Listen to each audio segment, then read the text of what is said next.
Déjalo, pongo un poco en orden aquí las hojas que tengo del mensaje. Ya están en orden, ok. Es un mensaje que es actual, es importante y tenemos que tomarlo en la iglesia como algo de la enseñanza que es propia para los miembros de la iglesia. Mi nombre es Eduardo Mesa, pastor de esta congregación. Normalmente lo que hacemos es estudiar toda la palabra de Dios, vamos libro por libro, capítulo por capítulo y verso por verso de la Biblia, pero como les dije, hoy en particular y la semana que entra vamos a tomar temas específicos de la problemática de los individuos de la iglesia, de todos nosotros. En particular, el día de hoy vamos a tocar el tema del sufrimiento, la depresión y la ansiedad. Son problemas reales que sufrimos todos y en estos días hemos visto agudizado un poco más la problemática, así que es conveniente que toquemos los temas. Para entrar en materia y en cuestión escritural, creo que es bueno que vayamos entonces al Antiguo Testamento y leamos en ello escrituras que tienen que ver con esto que vamos a tratar el día de hoy y de manera que entendamos un poco más el alcance que este problema tiene para toda la humanidad y especialmente para aquellos que somos miembros de la iglesia. Así que le pido que me acompañe por favor al libro de Job. Y como siempre lo hacemos, le pido que se ponga de pie. Voy a leer el primer capítulo del libro de Job y si me gusta acompañarme en la lectura puede ponerse de pie para leer en la palabra de Dios. Va a ser nuestra referencia para tocar el tema del sufrimiento, la depresión y la ansiedad. Amén. Hubo en tierra de Uz un varón llamado Job, y era este hombre perfecto y recto, temeroso de Dios y apartado del mal. Y le nacieron 7 hijos y 3 hijas. Su hacienda era 7,000 ovejas, 3,000 camellos, 500 yuntas de bueyes, 500 asnas y muchísimos criados, y era aquel varón más grande que todos los orientales. E iban sus hijos y hacían banquetes en sus casas, cada uno en su día, y enviaban a llamar a sus 3 hermanas para que comiesen y bebiesen con ellos. Y acontecía que habiendo pasado en turno los días del convite, Job enviaba y los santificaba, y se levantaba de mañana y ofrecía holocaustos conforme al número de todos ellos. Porque decía Job: quizá habrán pecado mis hijos y habrán blasfemado contra Dios en sus corazones. De esta manera hacía todos los días. Un día vinieron a presentarse delante de Jehová los hijos de Dios, entre los cuales vino también Satanás. Y dijo Jehová a Satanás: ¿de dónde vienes? Respondiendo Satanás a Jehová, dijo: de rodear la tierra y de andar por ella. Y Jehová dijo a Satanás: ¿no has considerado a mi siervo Job, que no hay otro como él en la tierra, varón perfecto y recto, temeroso de Dios y apartado del mal? Respondiendo Satanás a Jehová, dijo: ¿acaso teme Job a Dios de balde? ¿No le has cercado alrededor de él y a su casa y a todo lo que tiene? Al trabajo de sus manos has dado bendición, por tanto sus bienes han aumentado sobre la tierra. Pero extiende ahora tu mano y toca todo lo que tiene, y verás si no blasfema contra ti en tu misma presencia. Dijo Jehová a Satanás: he aquí, todo lo que tiene está en tu mano, solamente no pongas tu mano sobre él. Y salió Satanás de delante de Jehová. Y un día aconteció que sus hijos e hijas comían y bebían vino en casa de su hermano el primogénito. Y vino un mensajero a Job y le dijo: estaban arando los bueyes y las asnas paciendo cerca de ellos. Y acometieron los sabeos y los tomaron y mataron a los criados a filo de espada. Solamente escapé yo para darte la noticia. Aún estaba hablando cuando vino otro que dijo: fuego de Dios cayó del cielo, que quemó las ovejas y a los pastores y los consumió. Solamente escapé yo para darte la noticia. Todavía estaba hablando y vino otro que dijo: los caldeos hicieron 3 escuadrones y arremetieron contra los camellos y se los llevaron y mataron a los criados a filo de espada, y solamente escapé yo para darte la noticia. Entre tanto que hablaba, vino otro que dijo: Tus hijos y tus hijas estaban comiendo y bebiendo vino en casa de su hermano el primogénito. Y un gran viento vino del lado del desierto y azotó las 4 esquinas de la casa, la cual cayó sobre los jóvenes y murieron. Y solamente escapé yo para darte la noticia. Entonces Job se levantó y rasgó su manto y rasuró su cabeza y se postró en tierra y adoró. Y dijo: desnudo salí del vientre de mi madre y desnudo volveré allá. Jehová Dios dio y Jehová quitó. Sea el nombre de Jehová bendito. En todo esto no pecó Job ni atribuyó a Dios despropósito alguno. El que tenga oídos para oír, que escuche lo que el Espíritu habla en esta mañana a su iglesia. Señor, venimos a tu presencia en humildad, Señor, reconociendo que el mal que aqueja a todo el mundo, inclusive a la iglesia, es un mal proveniente, en todo caso, en que estamos en un mundo plagado por el pecado. Pero también entendemos, Señor, que tú permites que las cosas ocurran porque tú eres soberano. Tú eres Dios sobre todas las cosas. Y nosotros, en nuestra corta vista de humanos, mortales, finitos, no alcanzamos a percibir todas las cosas que tú permites que ocurran y menos tenemos la perspectiva de cuál es el propósito de ellas. Pero como Job encontró y dijo, Señor, él no encontró despropósito en ellas, sino propósito. Es tiempo, Señor, que tu iglesia también conozca, todos nosotros, que hay propósito en el sufrimiento, en la depresión y en la ansiedad. Y que nos corresponde a nosotros descubrirlo para poder, Señor, a final de cuentas, adorarte como lo hizo Job. Darte gracias por lo que nos permites vivir y aprender del sufrimiento lo que tú tienes como propósito para nuestras propias vidas. Háblanos, Señor, necesitamos escuchar de ti. Tiempos de necesidad son estos, de gran necesidad. Y clamamos a ti de quien solamente podemos escuchar palabras de vida. Así que sé tú el que nos instruyas esta mañana. Enséñanos, Señor, escuchamos atentos. Haz un lado al hombre y habla tú, el Espíritu, a través de mí, Señor. Que esta palabra, Señor, ha sido recopilada de eso que nos has permitido estudiar y experimentar en la vida y de acuerdo a la misma palabra tuya que nos has dado en lo que conocemos como la Biblia. Así que estamos atentos a escucharte, Señor. Transforma nuestra manera de pensar y renuévanos para que nosotros podamos ver con tu perspectiva nuestra propia vida. Gracias te damos por lo que vas a hacer en este día, en el nombre de Jesucristo. Amén. Puede sentarse. Hace poco más de una semana estuvimos en una conferencia para pastores y líderes en la que se hicieron una serie de preguntas al final no al final, sino entre medio de la conferencia. La conferencia, el título de ella era Testigos y estaba basado en el libro de Hechos, específicamente el capítulo 1 y el verso 8, en el que dice, pero recibiréis poder cuando haya venido sobre vosotros el Espíritu Santo, y me seréis testigos en Jerusalén, en toda Judea, en Samaria y hasta lo último de la tierra.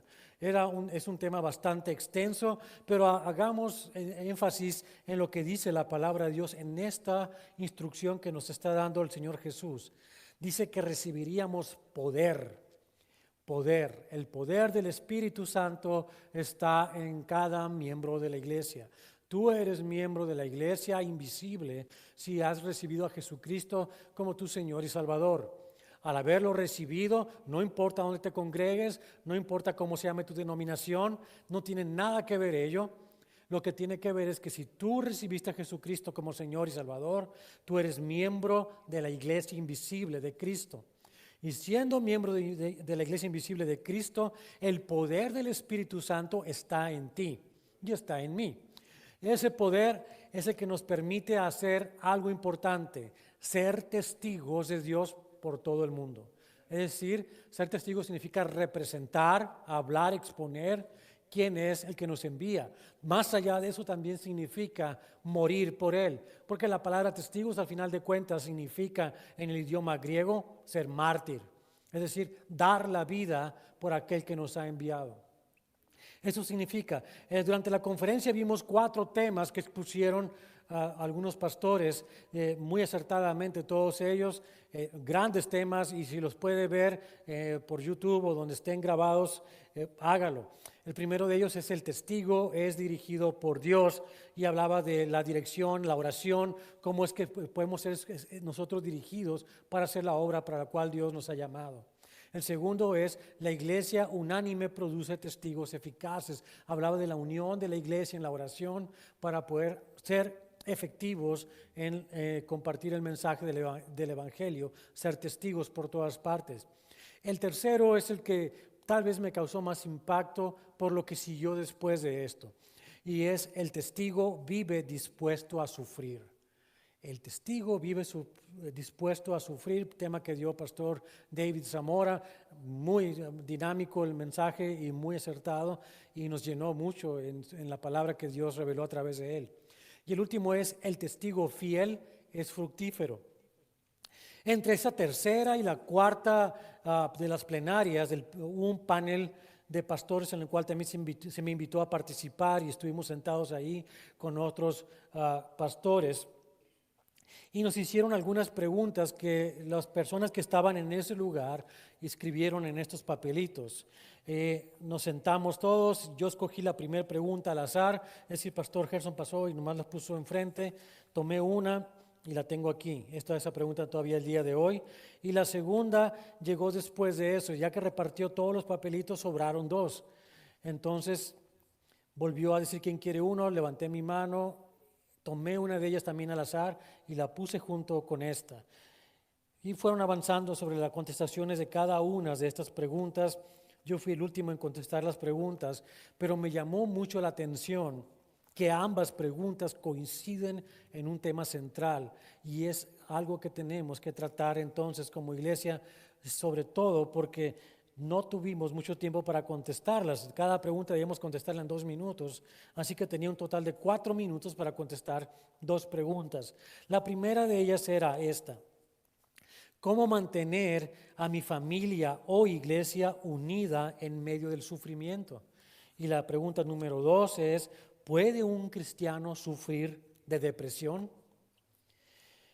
Entonces, combinadas ambas, solo contaba con un total de 4 minutos para contestar estas enormes y profundas preguntas. Creo que finalmente llegué a tomar entre 8 a 10 minutos hasta que vi que me hacían señas de que ya se había pasado mi tiempo, ¿verdad?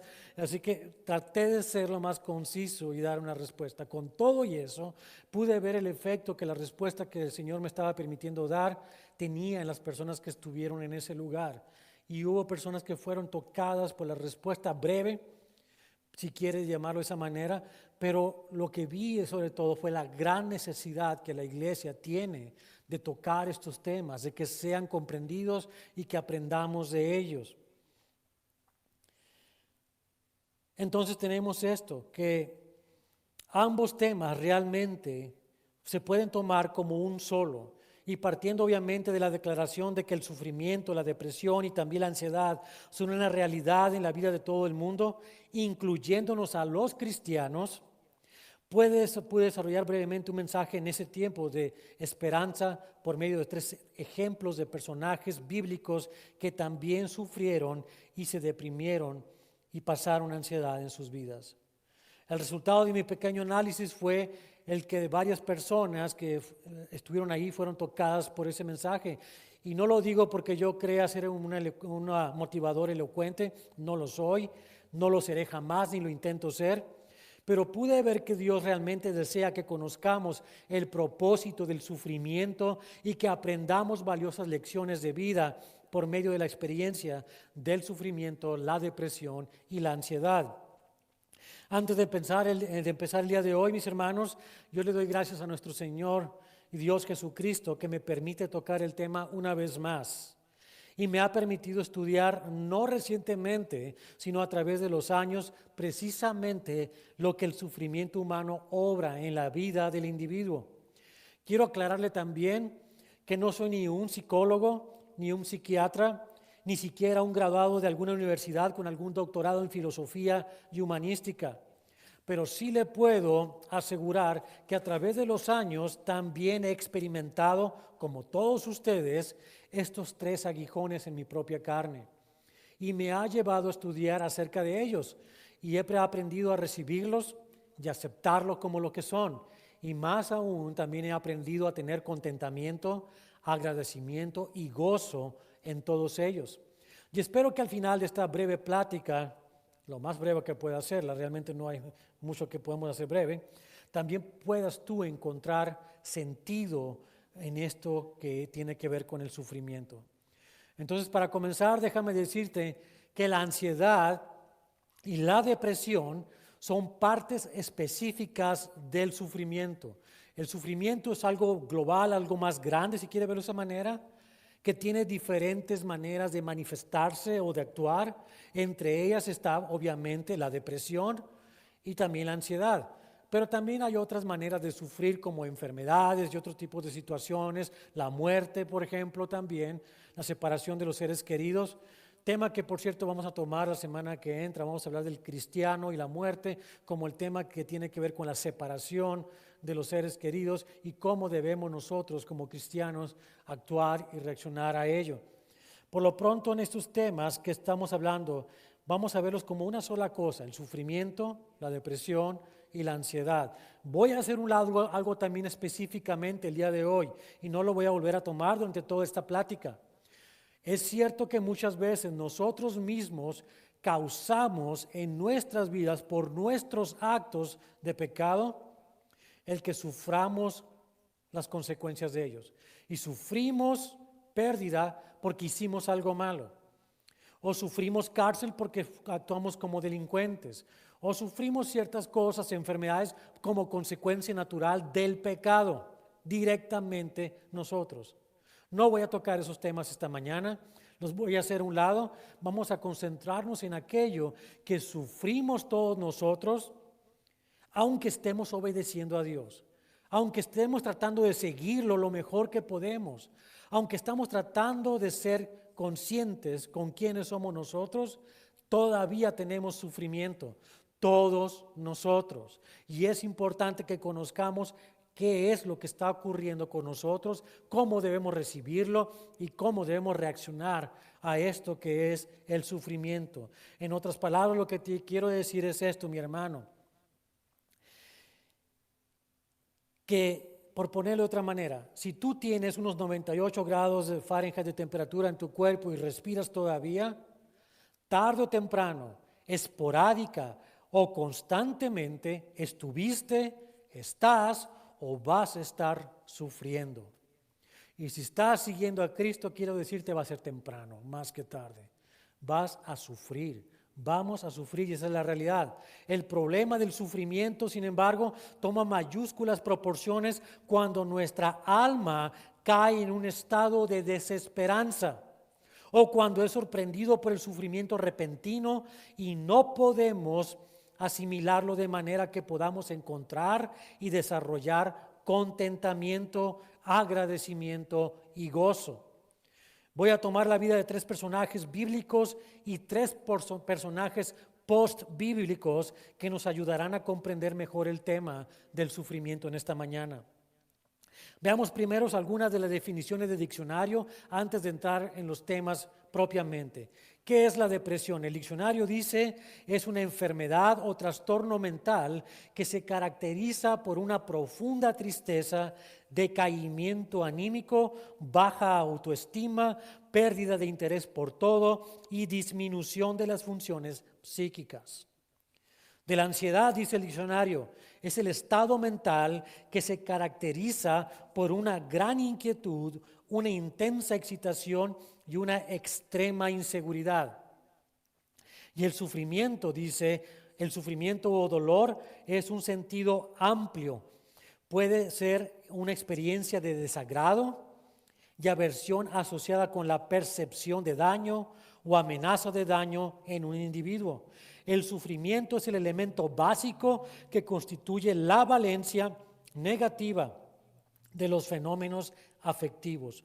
Lo opuesto al sufrimiento es el placer o la felicidad. Así que entendamos esto. Si estamos sufriendo, entendemos que no tenemos placer ni estamos felices. Pero aquí quiero hacer una distinción clara.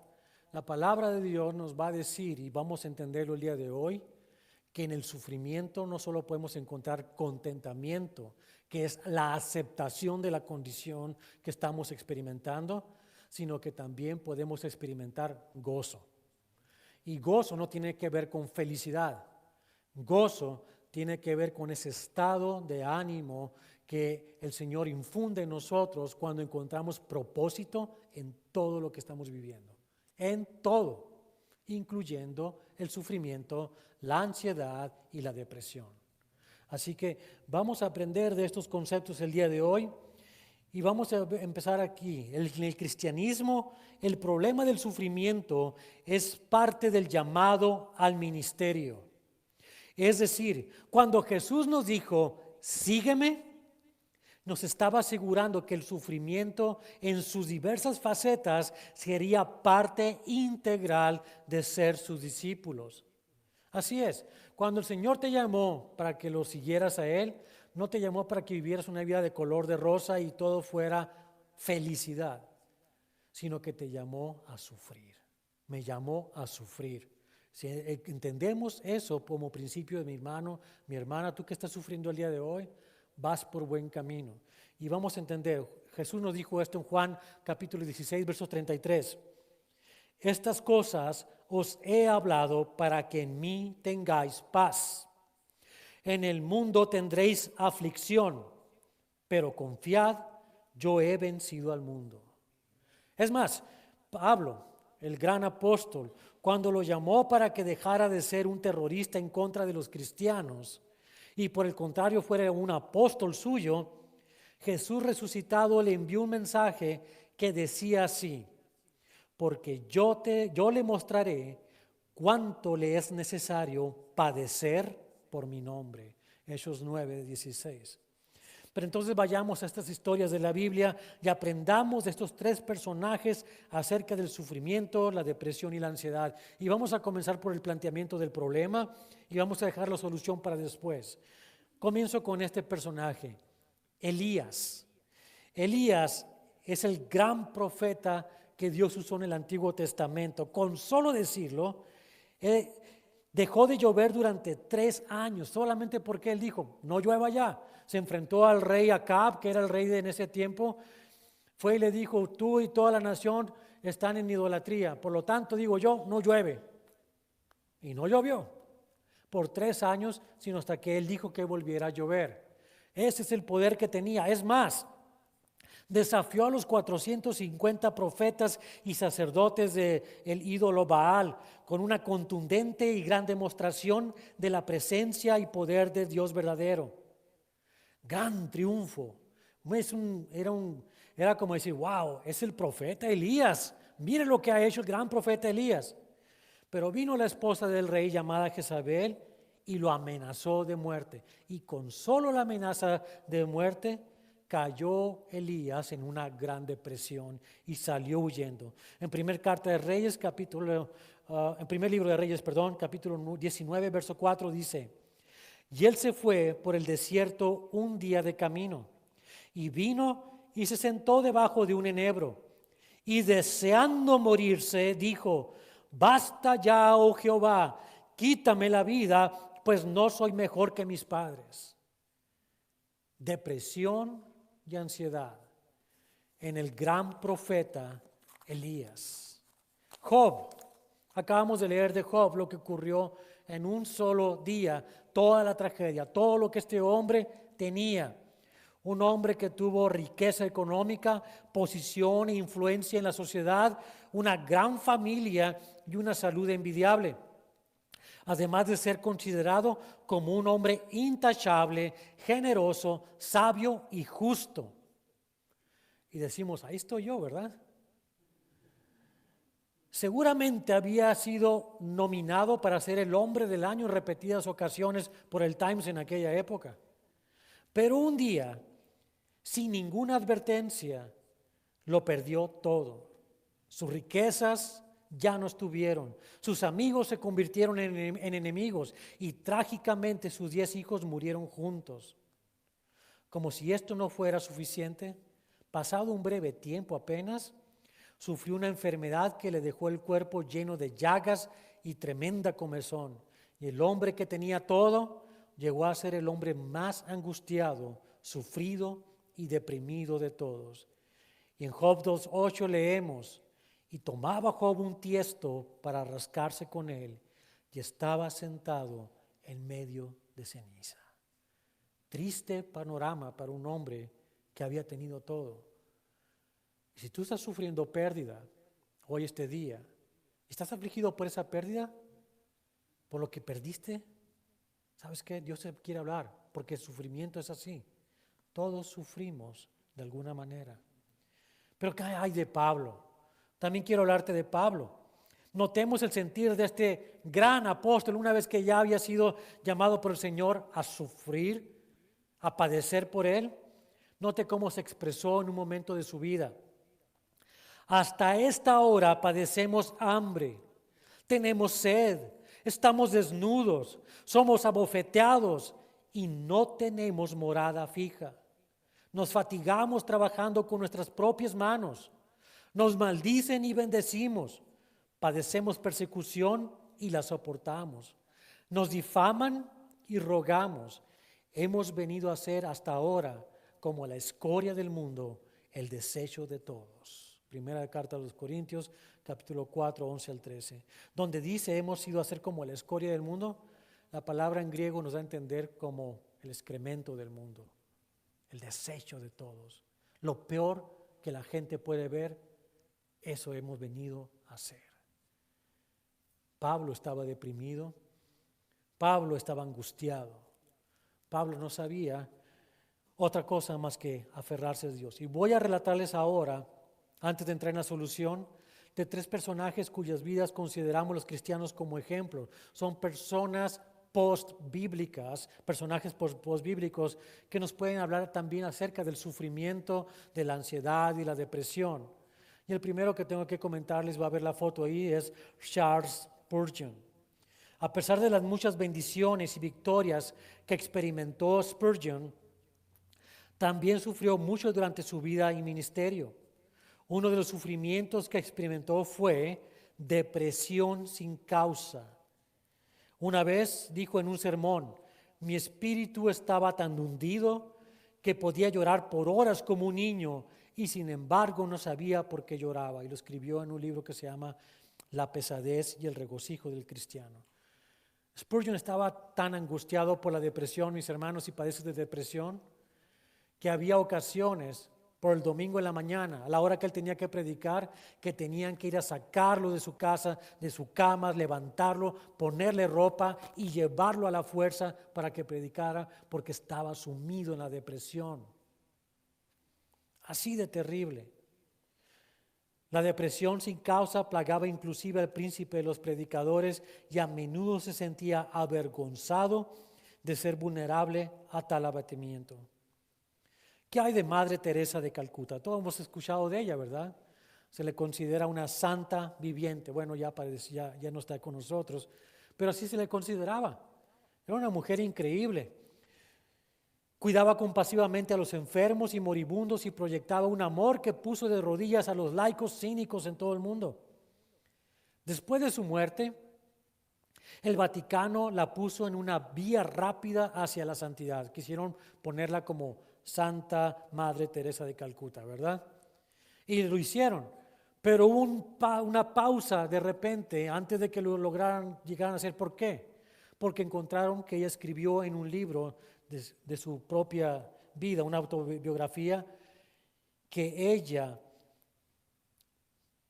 por mucho tiempo se sentía devastada por la depresión espiritual y la sensación de que Dios la había abandonado. ¿Sí? Madre Teresa de Calcuta, oraba por los enfermos, les ministraba de la palabra de Dios y les permitía morir una muerte digna, con ella ella abrazándolos a ellos. Pero llegó el momento en que ella también se sentía abandonada por Dios. Una profunda depresión de parte de ella. Y todavía con vida tenemos hoy en día a Joni Eareckson Tada.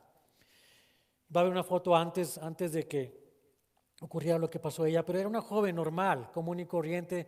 A los 17 años de edad, ella y su hermana en 1967, se fue a la playa con su hermana en verano, fue en junio, y vio en las aguas, había un lugar donde aventarse al mar, al agua, en ese lugar, y no midió que el agua no estaba lo suficientemente profunda, pero el agua estaba revuelta.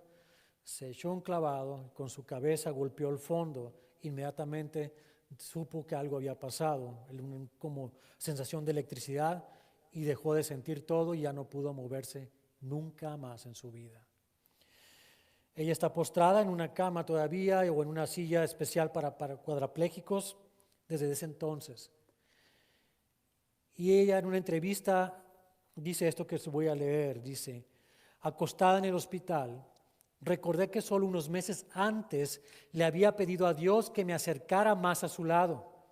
Ahora, atrapada en la cama, me preguntaba si mi parálisis era su idea de una respuesta a esa oración. Si así fue como trató con los nuevos cristianos, ¿cómo podría volver a confiar en Él con otra oración? Obviamente, los caminos de Dios eran muy diferentes a los míos, y durante mucho tiempo esa idea me asustó y deprimió. Pero ¿a dónde más podría recurrir? ¿A quién podría ir? Recuerdo haber orado: Dios, si no puedo morir, muéstrame cómo vivir. Muchos días después me sentaba frente a una Biblia, sosteniendo un palillo entre los dientes y pasando las páginas, orando que Dios me ayudara a armar las piezas del rompecabezas de mi sufrimiento. Terminó de citarla.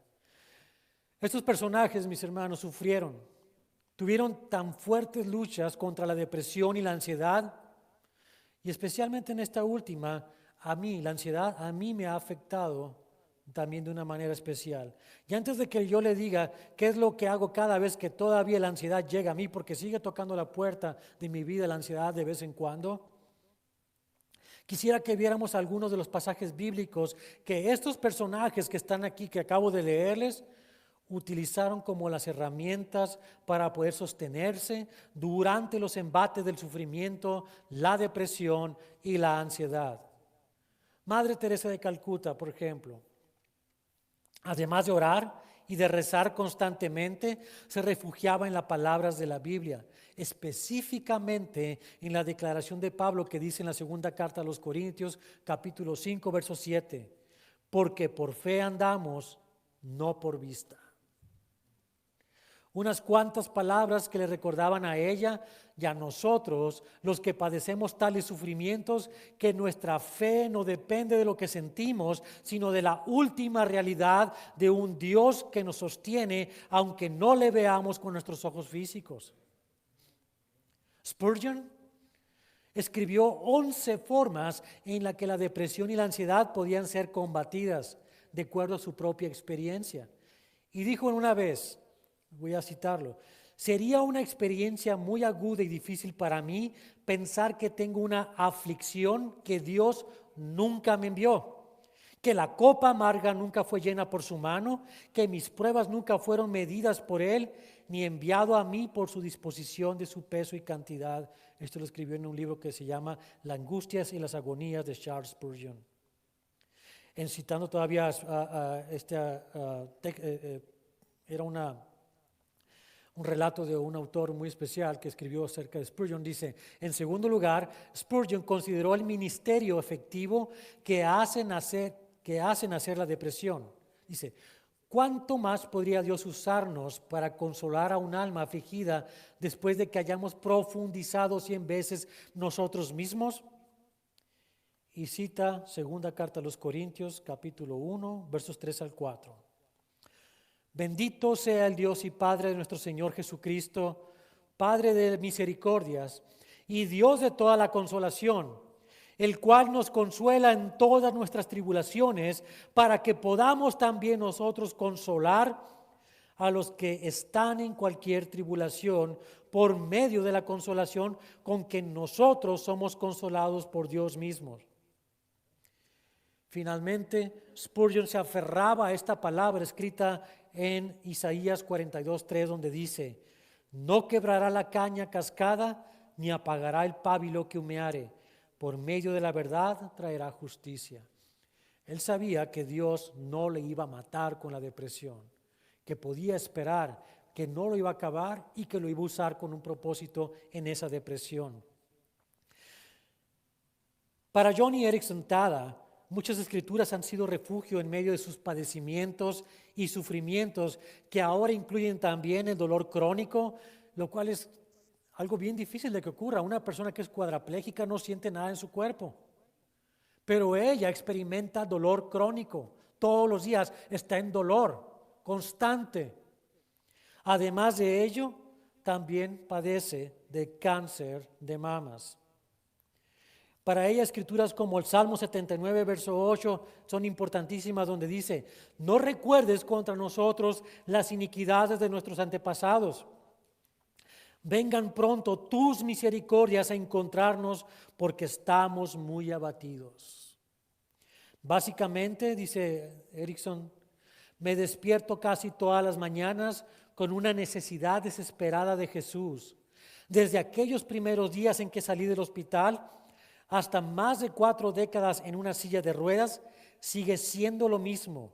Amanece y me doy cuenta: Señor, no tengo fuerzas para seguir, no tengo recursos, no puedo hacer otro día de cuadraplegia, pero puedo hacer todas las cosas a través de ti que me fortaleces. Así que por favor, dame tu sonrisa para el día, te necesito urgentemente. Esto he descubierto, es el secreto de mi alegría y satisfacción cada mañana. Mi discapacidad y más reciente mi batalla contra el cáncer me obliga a venir al Señor Jesús en la pobreza espiritual con las manos vacías. Pero ese es un buen lugar para estar, porque Jesús nos dice, y cita a Deuteronomio, a Mateo, dice: bienaventurados los pobres en espíritu, porque de ellos es el reino de los cielos. Mateo 5:3. Otra ancla, dice, es para ella, para Joni Eareckson, es Deuteronomio capítulo 31, verso 6, donde dice: esforzaos y cobrad ánimo, no temáis, ni tengáis miedo de ellos, porque Jehová tu Dios es el que va contigo, no te dejará ni te desamparará. En las historias de estos personajes, hermanos, hermanas, hemos podido ver que todos ellos abrazaron el sufrimiento, la depresión y la ansiedad con herramientas que les permitieron crecer en la fe, tener esperanza y a consolar y a servir a otros. Si los cristianos podemos, de hecho, los cristianos podemos tener depresión y podemos sufrir innumerables pruebas y enfermedades. Incluso podemos llegar a la ansiedad. Y en este último caso, cuando yo sufrí la ansiedad por primera vez, yo pensé que me iba a morir. Me recuerdo muy bien. De repente yo llegué, me sentí tan mal que tuve que ir a un hospital, a un servicio de urgencia, porque sentía el dolor en el pecho, no podía respirar, mi brazo izquierdo estaba entumecido y tenía mi estómago con náusea, síntomas de un ataque al corazón. Y así fui al hospital, al servicio de emergencia, y me tuvieron por un buen rato ahí, $400 después y 4 horas después. El doctor sale y me diagnostica: tienes ansiedad, vete a tu casa. Imagínense esto. Y podría decir que fue un hecho único, pero no lo es. Todavía sigo enfrentando esas batallas de vez en cuando. De vez en cuando la ansiedad toca mi puerta, y generalmente es cuando estoy dormido. De repente me despierto y los mismos síntomas están otra vez ahí. No puedo respirar, tengo presión en mi pecho, dolor, mi brazo izquierdo está entumecido y estoy para morirme. Pero ¿sabe una cosa? En estas últimas batallas con la ansiedad, las cosas han sido diferentes para mí debido a que yo no tengo miedo a morir. Para mí, yo me aferro a esta escritura de Pablo en Filipenses 1:21, porque para mí el vivir es Cristo y el morir es ganancia. Y yo solo le doy gracias a Dios por la vida que me ha dado y le digo confiado, me voy a dormir a pesar de lo que siento. Si es tu voluntad que despierte aquí otra vez, gracias. Pero más te daré las gracias en persona si me llevas hoy a tu presencia y me duermo. Por si acaso, obviamente, me acomodo bien derechito con las manos sobre mi estómago, como si estuviera en un ataúd, porque no pienso darles problemas a los que vengan a recogerme en la mañana, ¿verdad? Pero es realidad, hermanos. Podemos descansar en la ansiedad, en el Señor, en sus promesas, que Él va a llevar nuestra vida hasta el día que Él quiera recogernos, no antes. Nadie se va antes de tiempo. Así que puedo estar confiado y ya no me afecta de esa manera. Ya no me pongo de una manera que pueda estar o ir a un hospital. Simplemente digo, Señor, gracias. Gracias porque puedo dormirme. Y tú sabes lo que haces conmigo. Y me duermo. No pasa nada más. En cuanto a nuestros personajes bíblicos, mis hermanos, todos aprendieron a escuchar la voz de Dios en medio de sus aflicciones. Elías escuchó la voz de Dios, como dice en primer libro de Reyes, capítulo 19, versos 11 al 13. El Señor le dijo, sal fuera y ponte en el monte delante de Jehová. Y aquí Jehová que pasaba y un grande y poderoso viento que rompía los montes y quebraba las peñas delante de Jehová. Pero Jehová no estaba en el viento. Y tras el viento un terremoto. Pero Jehová no estaba en el terremoto. Y tras el terremoto un fuego. Pero Jehová no estaba en el fuego. Y tras el fuego un silbo apacible y delicado. Y cuando lo oyó Elías, cubrió su rostro con su manto y salió. Y se puso a la puerta de la cueva. Y aquí una voz a él diciendo, ¿qué haces aquí, Elías? Dios le habló en medio de la depresión y le preguntó a Elías, ¿dónde estás? ¿Dónde estás, Elías? ¿Dónde estás tú? ¿Dónde estoy yo en medio de la depresión? Job nunca recibió la respuesta acerca del porqué de su sufrimiento. Job preguntó durante todo el libro, 42 capítulos, ¿por qué? Y Dios jamás le contestó por qué. ¿No es eso hermoso? Que Dios contesta lo que Él quiere y no lo que nosotros preguntamos. Porque Él es soberano y nosotros no. Y quiere que nosotros aprendamos de recibirlo de Él, como dijo Job, de hecho, en el primer capítulo. Y en el segundo, ¿verdad? Recibimos lo bueno. Dios quita, Dios da, Dios da, Dios quita. ¿Recibiremos solamente lo bueno y no lo malo de parte de Dios? Al final de todo, y en el capítulo 42, nos damos cuenta que Job aprendió a conocer íntimamente a Dios, el Dios soberano y omnipotente, y a reconocer que ninguno de nosotros somos ni buenos ni perfectos como lo es Dios. Y así concluyó Job su razonamiento del sufrimiento, como leemos en Job capítulo 42, versos 1 al 6. Respondió Job a Jehová y dijo, yo conozco que todo lo puedes y que no hay pensamiento que se esconda de ti. ¿Quién es el que oscurece el consejo sin entendimiento?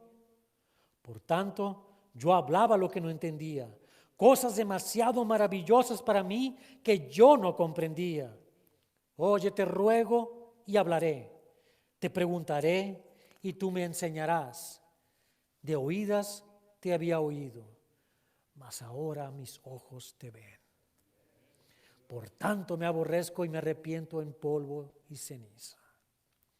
Mas ahora mis ojos te ven. Job entendió que Dios quería ser conocido por Job. Y Dios quiere ser conocido por ti. Quiere que tú lo conozcas. El sufrimiento que estás experimentando este día, esa depresión que te angustia, esa ansiedad que no te permite dormir, Dios quiere que a través de ellas tú experimentes conocerlo íntimamente. No porque lo leíste en un libro, no porque alguien más lo hace, sino porque quiere tratar contigo íntimamente. Pablo, abatido, cansado, encerrado en una cárcel esperando su ejecución, sintió el sufrimiento del abandono de aquellos que se llamaban sus amigos y compañeros.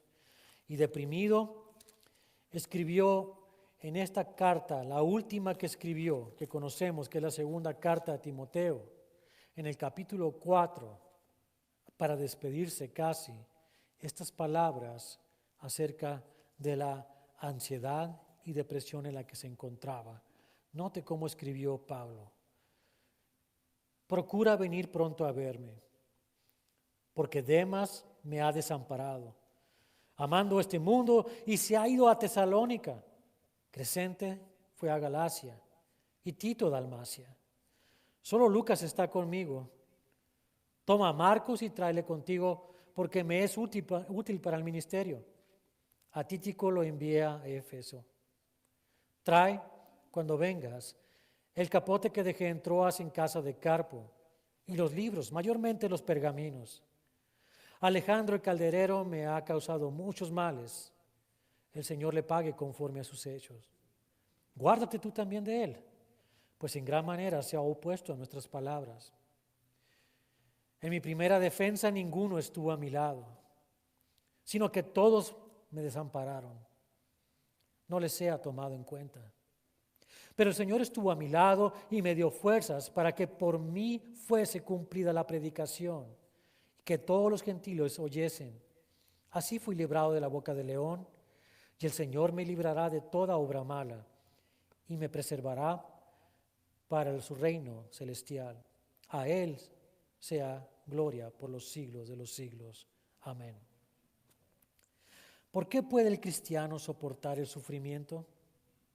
Bueno, este mismo Pablo escribió los versos más socorridos del Nuevo Testamento y los más mal aplicados también, y aquellos que menos ha comprendido la gente tal vez, pero tienen que ver con el sufrimiento, la depresión y la ansiedad.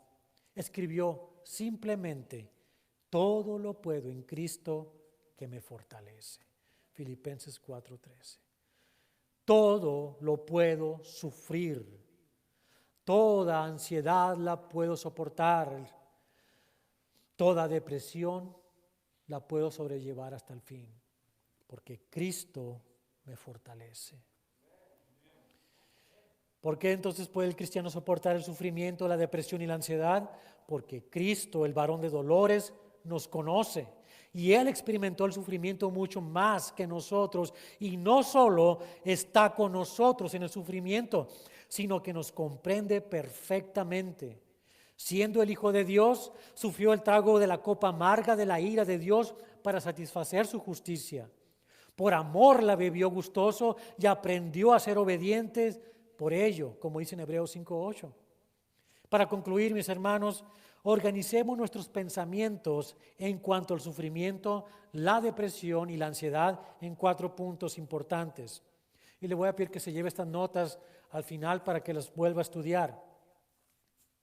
Punto número 1. Todos los cristianos vamos a sufrir. ¿Entendemos eso? Todos los cristianos vamos a sufrir. Todos. Jesús nos dijo en Juan capítulo 16, verso 33, estas cosas os he hablado para que en mí tengáis paz. En el mundo tendréis aflicción, pero confiad, yo he vencido al mundo. Punto número 2. No debemos sorprendernos de que el sufrimiento llegue a nuestras vidas. Como cristianos no debemos sorprendernos de ellos.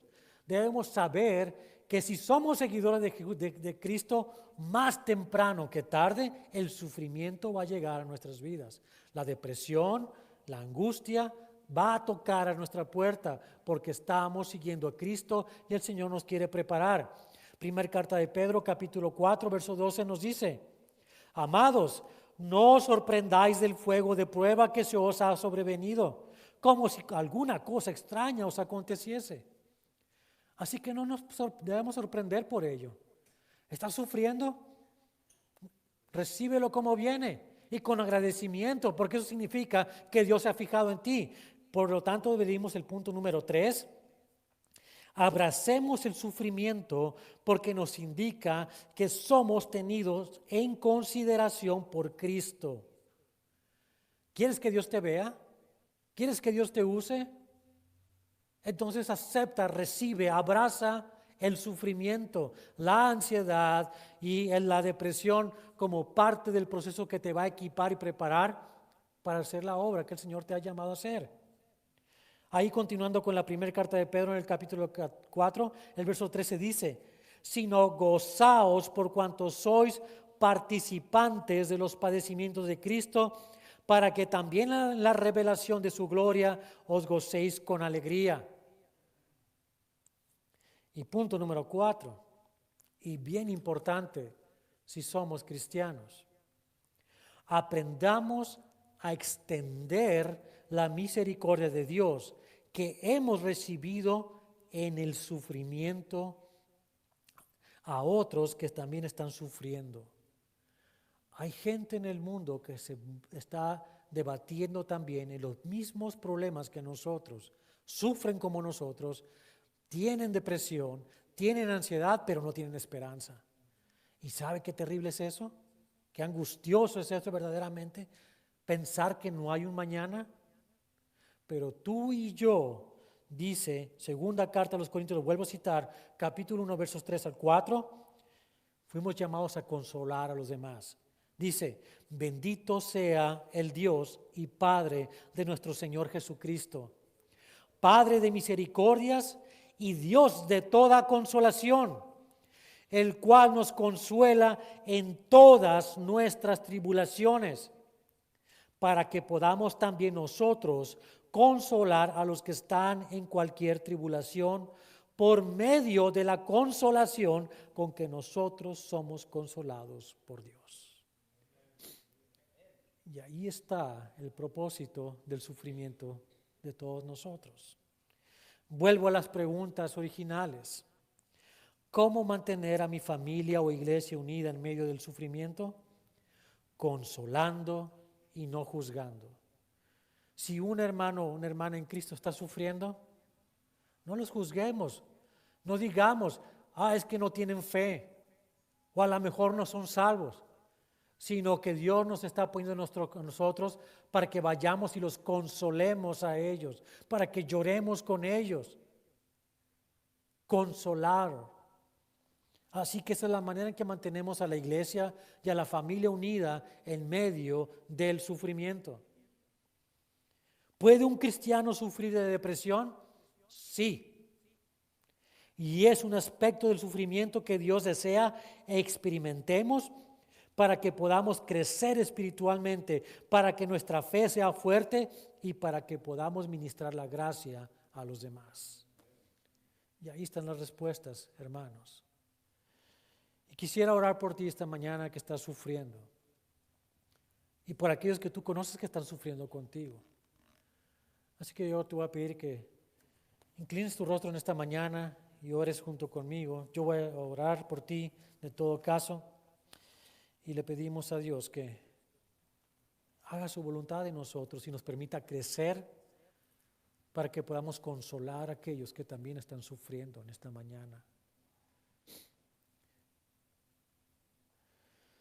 Señor bendito, Padre hermoso, celestial, estamos inmersos en un mundo que está sufriendo las consecuencias del pecado en general.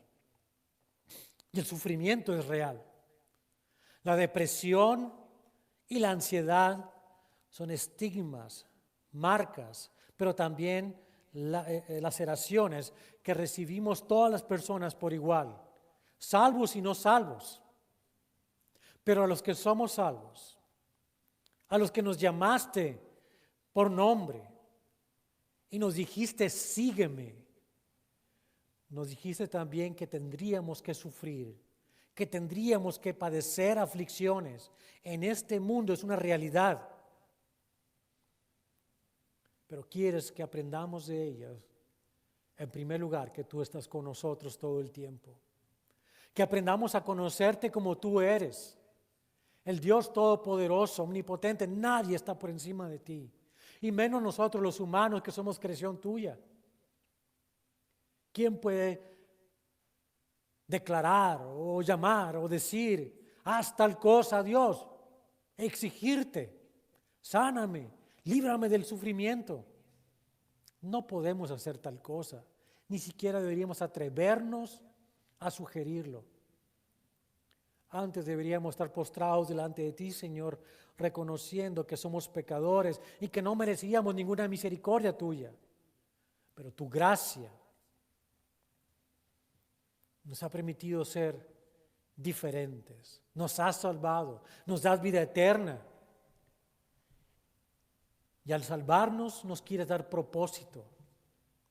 Y el propósito es el de hacer toda buena obra para la cual fuimos salvos. Y sabiendo que tenemos propósito, tú nos preparas a través del sufrimiento.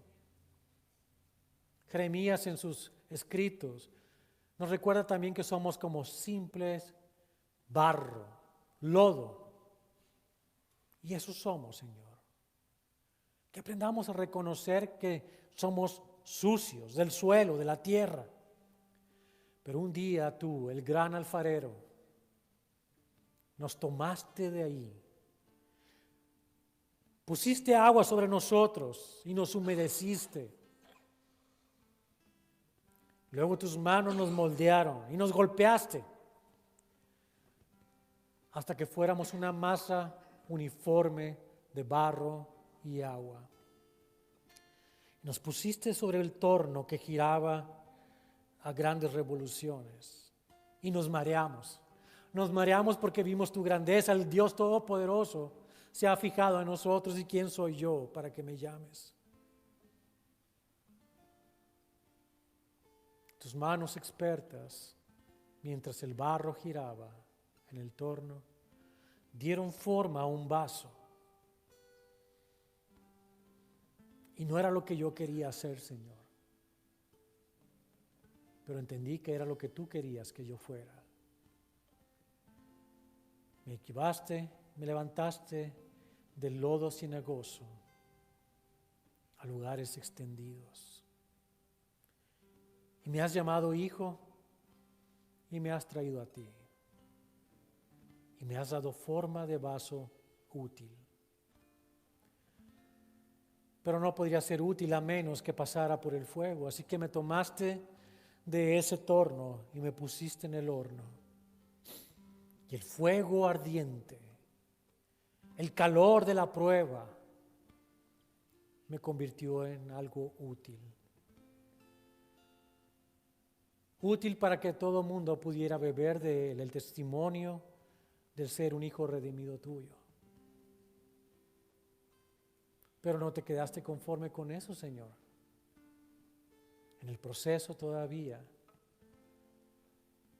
me volviste a poner en el torno y tomaste una lija en tu mano y empezaste a rasparme y me dolió porque querías que fuera suavizado para que tratara con gentileza, con amor, como tú lo has hecho conmigo, con misericordia y gracia a todos aquellos que has enviado delante de mí para que yo les ministre.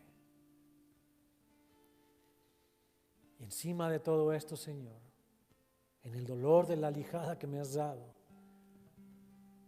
me ahogaste con un barniz que me cubrió por completo. Y me sofoqué en la prueba de la ansiedad y la depresión. Y ahogado, encima de todo, me metiste una vez más al horno, pero ahora el fuego fue mucho más ardiente, el calor insoportable. Ya no puedo más, Señor, clamábamos dentro del horno, ya no puedo más. Pero sostuviste el fuego todavía más. Y una vez pasado el tiempo oportuno, me sacaste una vez más, pero esta vez ya no fui simplemente un vaso con el cualquiera tomara. Esta vez, Señor, me has puesto a tu mesa. Esta vez, Señor, tú bebes agua de este vaso. Y lo que has hecho en mí, no lo hiciste por mí, sino por ti, para tu gloria, para tu honra. Y dejé de ser yo el vaso que se quejaba, el vaso que se angustiaba, el vaso que se la pasaba quejándose de todo, y me convertí en el instrumento útil de tu gloria y de tu alabanza, que es a lo cual, al final de cuentas, me llamaste a ser. Gracias por haberte fijado en mí, Señor, simple lodo, y haberme convertido en un vaso de cerámica limpia y pura, para tu gloria y honra.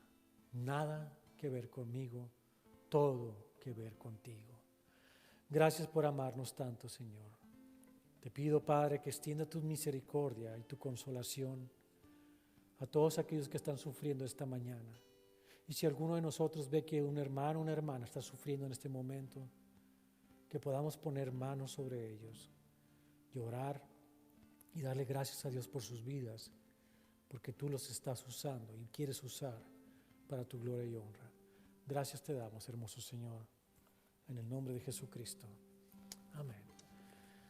Dios los bendiga, mis hermanos. Si alguien gusta acompañarnos en la tarde, estamos a las 6 de la tarde, Pastor Perspective, en Marketplace, a un lado allí del café que se llama Corner Bakery. Dios los bendiga a todos.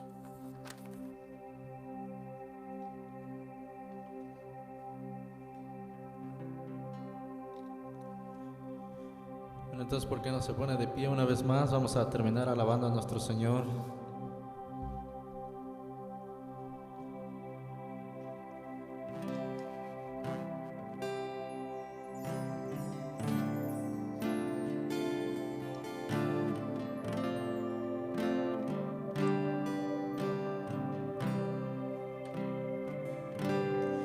El Señor es mi pastor, nada me faltará. El Señor es mi pastor, en pastos delicados Él me hará descansar. Junto a aguas de reposo me pastoreará, confortará mi alma, me guiará por sendas de justicia,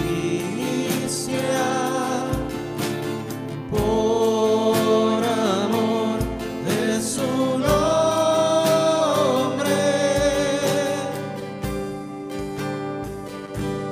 El Señor es mi pastor,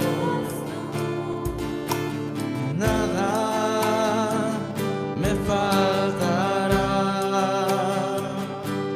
El Señor es mi pastor, nada me faltará. El Señor es mi pastor, en pastos delicados Él me hará descansar.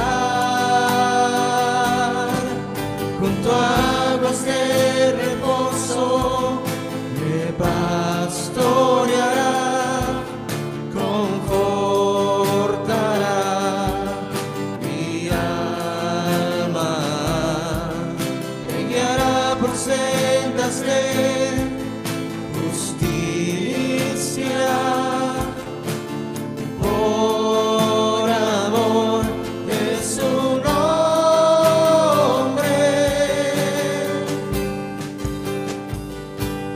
El Señor es mi pastor,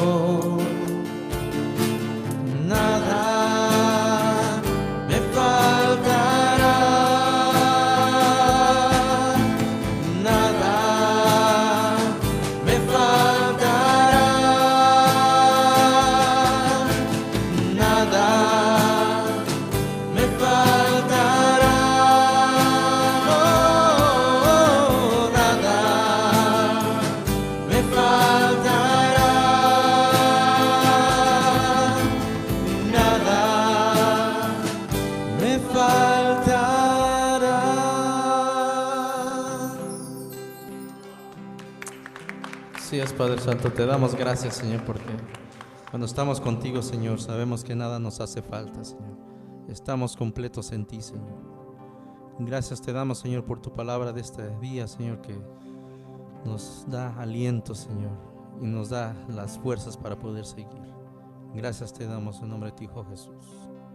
Amén. Bueno, que pase un feliz día. Nos vemos el miércoles a las 7.